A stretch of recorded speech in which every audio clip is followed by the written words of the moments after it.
Boa noite a todos. Hoje eu estou aqui para fazer um bate-papo com o Leandro Dias, um gaiteiro, músico, luthier aí de Curitiba, que tocou com muita gente, e eu vou deixar ele se apresentar, que eu acho que é melhor. Boa noite, Leandro. E aí, como está? Boa noite, Fernanda. Tudo bem? Boa noite, pessoal. Estou bem. Frio aqui em Curitiba agora. Tudo tranquilo.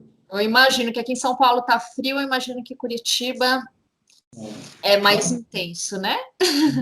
Grauzinho a menos, assim. Eu que não sou muito amiga do frio. É Enfim, verdade. Leandro, conta para o Sim, pessoal quem é você, como que você entrou nesse mundo da música, o que que você bacana. faz, como você vive. Tá bem. Eu sou Leandro Dias, sou aqui de Curitiba. Sou luthier de instrumentos de sopro, mais exclusivamente de gaitas de fole. E eu comecei no mundo da música lá em 2002, 2003, sendo aluno ouvinte do curso de flauta doce da Escola de Músicas e Belas Artes do Paraná. Já tinha um viés de sopro, com a minha mãe e meu pai já sempre foram de música. E por causa da flauta doce, acabei me direcionando para música antiga, para música barroca, conheci as gaitas de fole e acabei entrando por esse mundo dessa forma, assim. Puxa, que legal. E o interesse pela gaita de fole veio da onde? Quem você viu tocando gaita de fole? Quando você teve contato a primeira vez? Eu sei que muita gente nem sabe o que é uma gaita de Sim. fole. Verdade, verdade. Eu tive uma sorte. Eu sou a quinta geração de espanhóis no Brasil, espanhóis da região da Galícia, em La Coruña, mais exatamente. E lá a gaita de fole é o instrumento nacional, né? Então, conforme eu fui estudando música, eu acabei uma hora olhando para minha própria descendência, assim, e falei, vou estudar música espanhola, vou ver o que tem na música espanhola. E descobri a gaita de fole, logo descobri que a gaita também tem na Escócia, na França, na Itália, em Portugal, enfim, no mundo inteiro, né? E eu entrei na gaita primeiramente assim. Mas claro que eu já tinha uma referência de infância, assim, de ver a gaita no Centro Espanhol. Mas isso não me incentivou naquele momento, assim, a tocar, né? Eu, depois de conhecer o instrumento por fora, eu acabei indo para o Centro Espanhol para ir estudar o instrumento, aprender a tocar, me aprofundar mais. E lá tinham instrumentos disponíveis para você, para empréstimo. Como é que você fez para adquirir a sua primeira gaita, assim? Sim, nossa, foi toda uma aventura, assim. Lá no Centro Espanhol eles têm algumas gaitas bem antigas que foram trazidas pelos imigrantes dos anos 70 e tudo mais. E na época eu acredito que tinha um gaiteiro chamado Jesus, seu Jesus, né? Jesus com X O galego. X. Sim. E ele era o coordenador do grupo de gaitas de fole, fazia palhetas, construía algumas peças de gaita de fole. Isso nos anos 90. Eu comecei a tocar no Centro Espanhol lá pelo ano 2004, 2003, com uma gaita emprestada do Centro Espanhol, dessas gaitas antigas, né? E aí depois, assim, juntei dinheiro, um pouquinho daqui, emprestei de um parente, vendi uma flauta, fiz algumas coisas e consegui comprar uma gaita de iniciante, de aluno, e foi aí que eu comecei a reparar, poxa, nossa, essa gaita é diferente dessa, por que que essa peça é um pouco maior que essa? E fui percebendo as diferenças entre um instrumento da mesma família, né? Foi aí que eu me introduzi para a área de construção, de luteria, de pesquisar, saber como funciona. Já surgiu daí esse interesse em saber como as coisas funcionavam. Sim, sim. O bacana é que eu fui atrás da gaita pela construção. Eu achei muito fantástico. Uma bolsa de ar, aí tem um tubo para cima e você assopra por um lado e sai pelo outro. E aí, depois que eu me apaixonei pela parte musical do instrumento, de fato, né? Mas comecei pela parte da construção. Nossa, que legal. E essa gaita, ela foi que você teve, ela era construída aqui no Brasil ou você teve que mandar vir de fora? Não, foi uma gaita que foi mandada construir para mim, lá na Espanha. Tá. Porque aqui tem já construtores de gaitas, né? Mas não é uma coisa super É, comum. Imagino alguns anos atrás também era menos ainda, né? sim, com certeza. No Brasil hoje nós temos assim oficialmente 3 construtores de gaitas de fole. Eu aqui Contando em você, Curitiba, exatamente. Eu aqui em Curitiba, o Robles Lucas aí em São isso, Paulo, que vocês já amigo conhecem, uma nosso, sim, coisa sim. fantástica, assim. e o André Ogliero lá em Chapecó, em Santa Catarina. Nós três, assim, temos um trabalho de pesquisa. Eu mais nas gaitas ibéricas, focado em Portugal e Espanha, né? Alguma coisa da Escócia. O André mais nas gaitas italianas e germânicas. E o Robles já faz uma série de instrumentos, né? Bem Nossa. bacana. E é legal porque, assim, quando a gente fala, às vezes, em gaita, na cabeça das pessoas vem aquelas gaitas escocesas, talvez eu acho que são as mais conhecidas. Exato, A gente tem exato. muitos tipos de gaita, né? Sim, sim, mais de 200 tipos aí catalogados, distribuídos por todos os 5 continentes. Acho que, na verdade, minto. Talvez a Austrália seja o único lugar que não tem uma gaita assim que a gente identifique como uma gaita de fole, né? A gaita de fole é um instrumento que o que caracteriza a característica, né, que dá um instrumento para ser uma gaita de fole é ela ter um reservatório de ar e um tubo onde sai uma melodia constante. Ou seja na melodia ou seja no bordão, sempre vai ter um som que vai sair constante. Diferente da flauta doce, que a gente toca uma nota por vez. A gaita de fole, ela é um instrumento contínuo. Mas a gaita de fole é um instrumento incrível, né? A mãe de todos os instrumentos de sopro, de palheta, com certeza. Nossa, que bacana. E você fez um vídeo para gente mostrando a sua Isso. oficina. A gente podia tá mostrando um pouquinho a oficina, que daí você vai estar nesse vídeo detalhando aí sobre a gaita. Tô correta? O que você aprontou? É bacana. Eu fiz um videozinho mostrando assim o torno, o funcionamento do torno, as brocas, as ferramentas, o processo de construção também, que é bem importante a gente cuidar do processo de construção, a madeira tem que descansar. Acho que vai ser bem bacana. Tá, então. Então, pessoal, esse é o meu torno e é aqui que eu construo todas as minhas gaitas de fole, as minhas flautas, enfim, acessórios e peças para outros instrumentos que eu construo aqui na oficina. Deixa eu ligar o torno um pouquinho para vocês verem.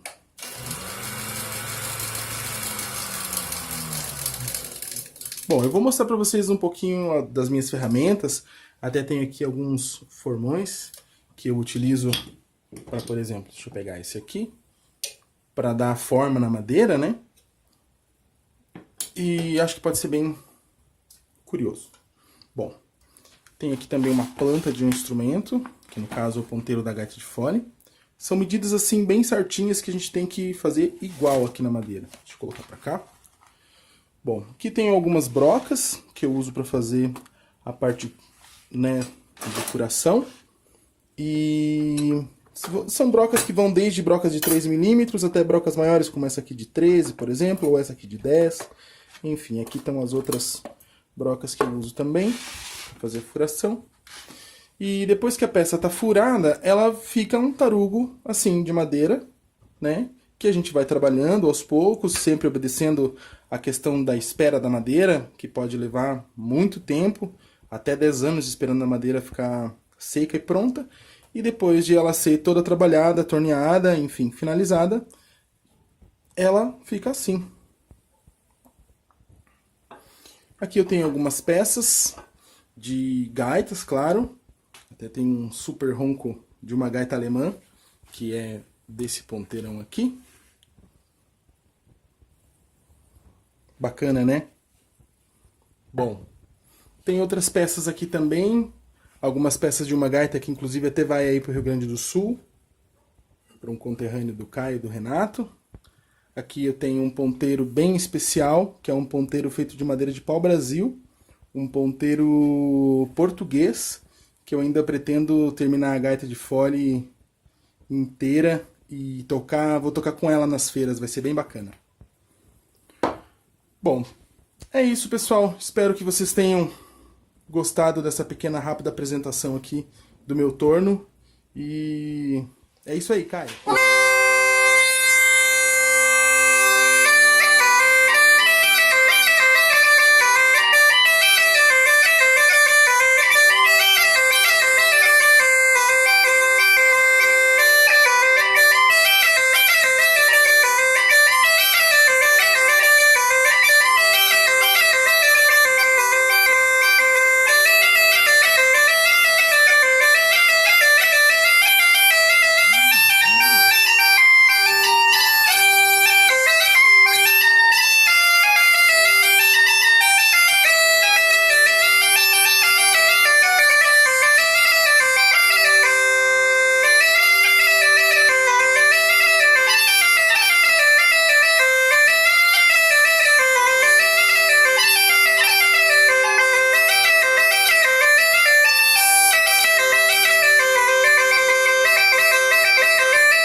bem legal ver a sua oficina aí, Leandro.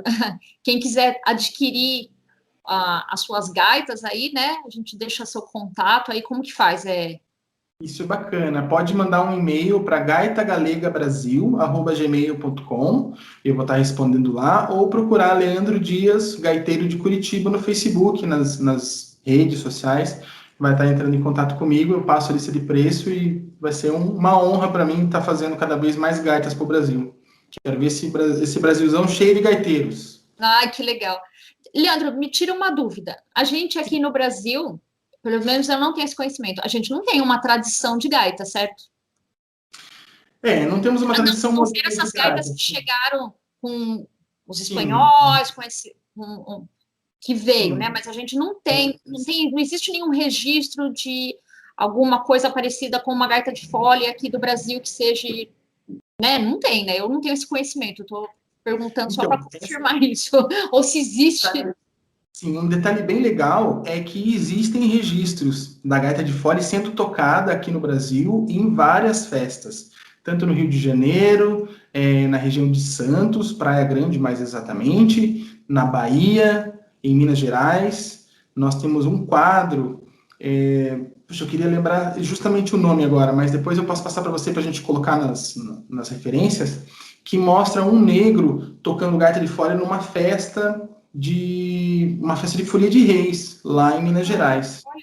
E a gente tem também na Carta de Pero Vaz de Caminha uma citação que diz que o capitão Diogo Dias, que inclusive devo ser parente dele, né, Leandro Dias Diogo Dias, que ele trouxe um gaiteiro, provavelmente um gaiteiro galego português, não se sabe a origem ao certo, e esse gaiteiro tocou a gaita de fole aqui no dia do descobrimento, quando chegou as caravelas lá na Bahia, e ele dançou, né, com os índios. O capitão pegou os índios pela mão e eles dançaram ao som da gaita de fole. Isso está escrito, né, é uma documentação histórica válida, mas o que acontece no Brasil é que aqui não crescia um tipo de grama gigante, um tipo de bambu, vamos colocar assim, que é essencial para se fazer as palhetas da gaita de fole.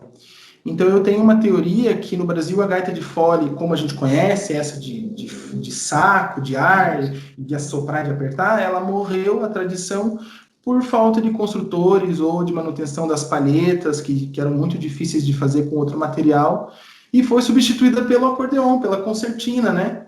Porque justamente você tem o bordão de um lado e a melodia de outro. Então como se fosse uma gaita de fole modernizada, da mesma forma como a flauta e o clarinete, né? Então, assim, a gente já tivemos uma tradição de gaita, né? A própria música modal nordestina, ela pode ser tocada perfeitamente sem mudar a escala, nota nenhuma na gaita de fole galega moderna e na gaita antiga. Então, isso já deixa um traço de que sim, nós tivemos, né, por um momento, a gaita foi nosso instrumento nacional, talvez. Nossa, que legal. Muito boa essa informação. E para tocar a gaita, você precisa saber a flauta ou não necessariamente? É diferente? Ou é só uma adaptação da digitação? A respiração muda? Como que é tudo isso? É difícil demais? Não, assim, dá a impressão que, nossa, precisa ter fôlego, né? As pessoas sempre falam isso, né? Sim. É mito? Olha, não é mito. Você tem que ter um fôlego realmente, assim, louvável. E na Galícia mesmo, eles dizem, assim, que a formação completa de um gaiteiro mesmo leva 10 anos. Né, de você começar a pegar um instrumento e ir evoluindo, claro, leva 10 anos. E depois de 10 anos, você tem que ficar mais 10 anos tocando para enfim, né, validar tudo isso na tradição deles. Mas é um instrumento que realmente ele leva, assim, uns 2, 3 anos. O Marcelo sabe bem disso. Sim, sim. Ele tem umas gaitas aí e mais, e realmente leva um tempo para você ter uma simbiose com o instrumento. Porque o instrumento respira quando você não respira.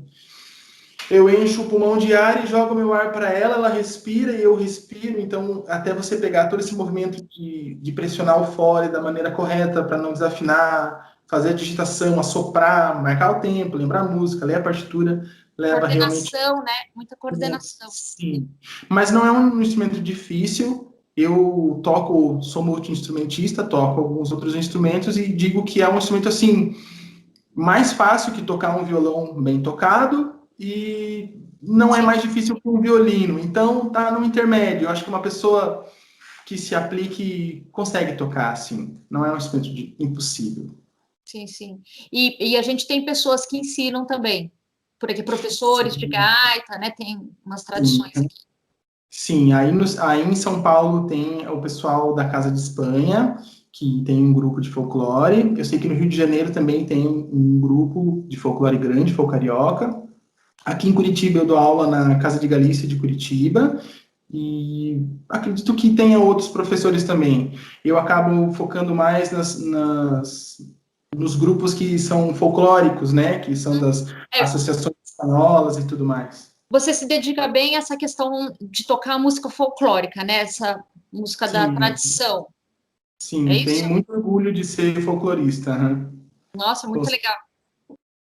É, E o dá, Paraná, o pode falar. Paraná tem uma tradição, o Paraná tem uma tradição muito forte com folclore, né? Nós temos o Festival Folclórico de Etnias, o Festival Internacional de Etnias, Festival de Folclore, e são 28 etnias distribuídas no Paraná, 28 culturas complexas, diferentes, trabalhando junta, e eu tô enfiado lá no meio. E você se dedica à gaita galega, né?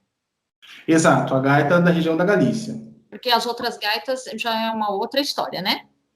Sim, é cada. Exato. Você é como, por exemplo, vamos usar um bom exemplo que você até pode me corrigir se eu estiver errado. A guitarra barroca e o violão. Sim, sim. Ambos têm uma caixa acústica, tem o braço, tem Outra as cordas, mas. técnica. Isso. Exato. Um toca beliscando a corda, o outro toca paletando a corda, né? A gaita escocesa, que é a gaita mais conhecida, ela é uma gaita mais rígida. O som dela tem até umas ornamentações que se chamam strikes, porque são tipo estalados, assim, pá, né? Então é uma gaita mais militar, né? Fica mais marcada assim. A gaita galega já é uma gaita um pouco mais de concerto, vamos dizer assim. Ela tem um cromatismo, ela tem notas na oitava. Seria como se fosse um oboé de fole, exagerando, vai. Certo. Mas dá para tocar outro tipo de música também. Dá, com certeza. Eu tenho especialização no folclore porque eu participo de um grupo de folclore, o Grupo Aires Galego, tem mais de 40 anos de folclore galego-espanhol aqui no Paraná e no Brasil. Mas eu tenho uma pesquisa com músicas alternativas, músicas modernas, música clássica. Agora, mais, quando eu digo música alternativa, eu estou dizendo mesmo música experimental, né? Com sons, botar uma pedaleira na gaita, distorcer o som a níveis diferentes, enfim. Experimentar E mesmo. experimental, aham. E ultimamente eu tenho trabalhado muito na recuperação de um repertório paranista, que tem a ver aqui com a região da onde eu sou. O litoral do Paraná, a gente não, algumas pessoas não têm conhecimento disso, mas o fandango paranaense, ele remonta lá ao barroco europeu, né? Então a gente tem aqui já 1740 alguns compositores para saltério barroco, por exemplo. Isso no Paraná, Brasil, aqui, né? Hum, Próximo de mim. Então eu estou pegando todo esse repertório e tentando transpor alguma coisa para gaita, fazer um novo repertório para gaita, uma coisa mais nossa. Trabalho longo, mas tem que tempo. legal, que legal. E você atua, então, com um grupo folclórico, com experimentalismo, então dá para explorar muito aí, né? A riqueza. Com certeza, com certeza.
Leandro, a gente estava falando sobre os grupos, né? Que você participa de um grupo folclórico, faz coisas experimentais com a gaita, então tem uma riqueza muito grande, assim, de possibilidades, né? Que a gaita tem, né? Ela pode ser tocada sozinha, ela não precisa de nenhum instrumento acompanhando ela, né? Porque ela tem Exato. um pedal aí, um drone, você faz a melodia, você não tem uma necessidade como às vezes uma pessoa que toca violino, ela quer alguém para acompanhar, né? Ela precisa de um Exato. acompanhador, né?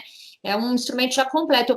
Mas isso não impede de você estar com um grupo e você estar com mais Claro, instrumentos, né? Que instrumentos claro. combinam com isso?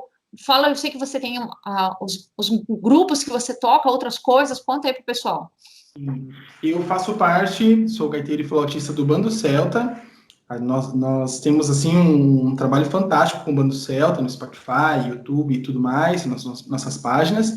E lá nós fazemos folk, música celta, também alguma coisa de experimental, mas mais focado no folk celta, né? Vamos falar com o Bando Celta numa outra oportunidade, né? Vamos falar com certeza, vai ser muito bacana. E além disso, do Bando Celta, eu também toco aqui com o grupo Ala Rústica, de música antiga, música barroca e música antiga. E nesse momento são esses dois grupos que eu estou me dedicando agora na pandemia, a música barroca e o Bando Celta, que é Sua paixão. E é muito lindo o trabalho, eu recomendo aí o pessoal ouvir, que é incrível, e a gente vai trazer aqui no programa o pessoal para conversar aí numa outra edição, com certeza. Leandro, o legal. tempo é super curto, por isso que a gente vai ainda conversar mais vezes aqui para mostrar porque você é multi-instrumentista, além de construtor, de tocar gaita, você toca percussão super bem, você toca outras coisas, e acho que é legal depois a gente estar mostrando para o pessoal, né? Também, Certeza. se você Uhum. aceitar. O nosso programa, Leandro, tem como título a música da nova era.